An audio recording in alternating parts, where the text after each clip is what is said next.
In this tutorial in Cyberlink PowerDirector, we'd like to show you 3 methods for basic title animation. This comes as a request from one of my subscribers.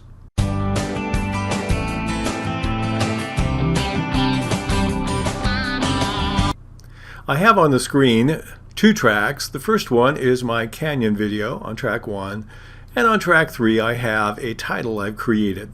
What I would like to do is animate it in a very simple way. We'll show you 3 ways to do that. First way to get into it is I need to be in the title designer, so I can either double click on it or I can press the F2 function key once it's highlighted and I get into the title designer. Let's animate this title. One simple way you can do that is to go to the animation tab at the top on the left. We have an in animation and an out animation. They work identically. We're going to click on the triangle by in animation and open up all my options. You notice the default start is no effect, and this box with the X is marked blue. That means I have no animation. Now I want to track the animation better than simply looking at the box.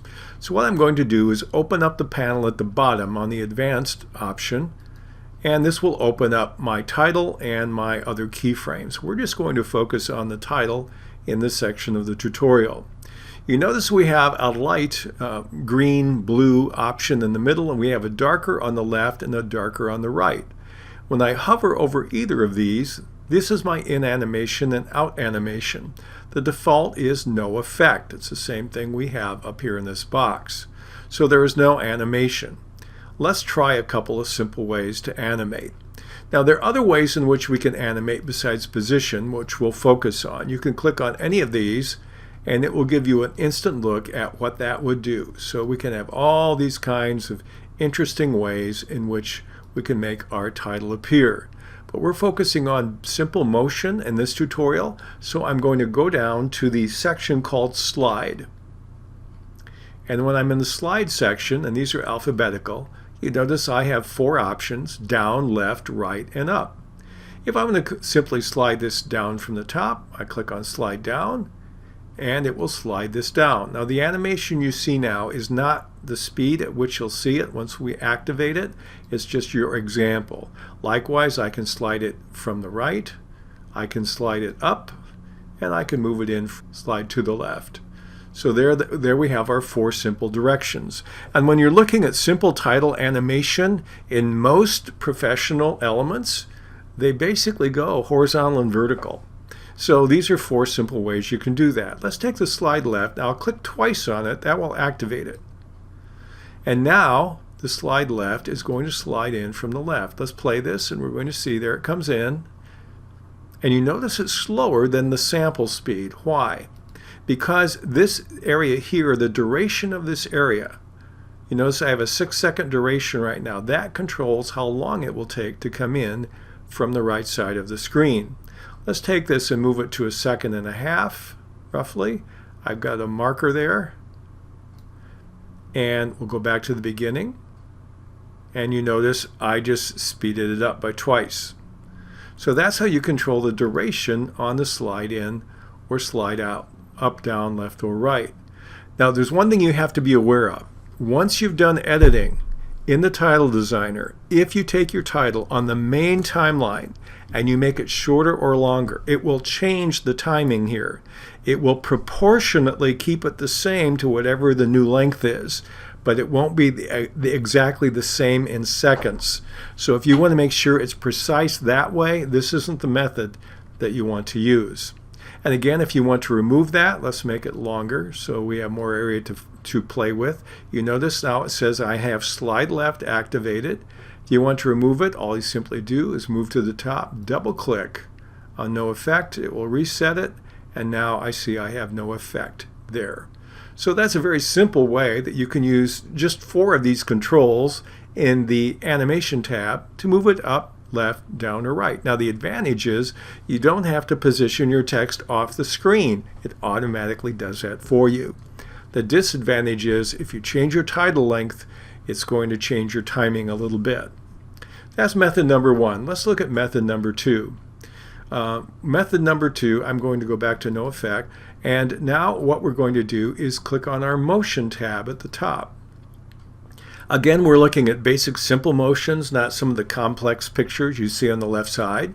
And we have a basic vertical, we have a basic horizontal. Let's do a vertical one.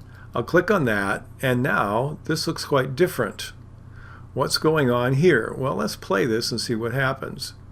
I play this, I'm going to see it come down from the top, and this is a lot slower because it's taking the entire duration of my title. It moves to my first keyframe, and then it moves to whatever value it assigned to my second keyframe, and it's pretty consistent in this way, and then it moves to the last keyframe, which happens to be off the screen. So actually what it does in this case, unlike the other one, is it sets keyframes. Now if I change the zoom, I'm going to see it took my title, it put it way up here, and it slides it down. Now if I want to control where this is going to show up, left or right, I simply take my mouse and I hover over one of the borders and I drag, and I can tell where I want it to come down from in my horizontal or vertical axis, whatever I'm working with now. And so I could take the title here, and now when I play it, it will come down on the left side of my screen. The other thing I can do is, now that it's set keyframes for me with these areas open, I can take the right arrow on position and jump all the way to the last keyframe. Then I can right click on that and say remove keyframe. It's off the recording screen here, but now my last keyframe will be this one here, and so it will stop here rather than go off the screen. I can also highlight any of the keyframes and move with the mouse and reset where these keyframes are, and I can change the speed of the animation quite a bit. So if I play the same thing again using this technique with the simple vertical, it comes down to the first keyframe and it speeds up to the second keyframe. And I can remove any of these keyframes and modify them as much as I want. But this gives you simple horizontal and vertical. These other ways you can also use. They're a lot more complex. We won't deal with them in this tutorial. I'm going to cancel all of this. Click on no, and now we're going to go back to what my favorite will be. I'm going to get back into my title designer, method number 3, and use my own keyframes. To do this, a simple way I find to do that is take it simply and drag it off the screen if I want it to come on. And let's go up higher. And then with the playhead, I have to make sure it's at the very beginning. I'll set a position keyframe. And if I want to go into my object settings over here, that will give me the X and Y values of my title. Now if I want to move it horizontally and make sure it is level, there's two ways I can do that. First way is just take the right arrow key, and I'm going to drag the right arrow key over. But before I do that, I just made a very common beginner's mistake. I have to set a different keyframe. I have to move my keyframe indicator somewhere else. Let's move it over about 1.5 seconds.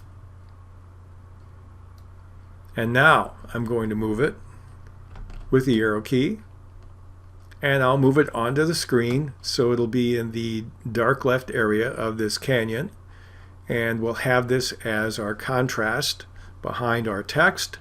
I move it, and when I let go, there it is. And if I look here, this is the XY value at this location. And so let's play this for fun. We simply play it, and I manually moved it. Again, the farther apart the keyframes are, the slower the motion, the closer together, the faster the apparent motion. I'm going to remove this keyframe here. And we'll start here again. I can just take the mouse and move it manually, but if I do that, I have to remember my Y value if I want it to be horizontal. So I'll drag it over. Let's say I want it to go over here. Okay, what was it in the other one? I forgot. I'll do the left arrow. It's 290. Move to the right. And I'll reset this manually by putting in 290, and now I know it'll be perfectly horizontal. So when we go across now, it's got farther to go, and there is my third way. So you can use your own keyframes, you can use some of the motion option and modify those keyframes, or you can use one of the simple animations using the slide controls to do basic animation and movement of text on the screen in PowerDirector.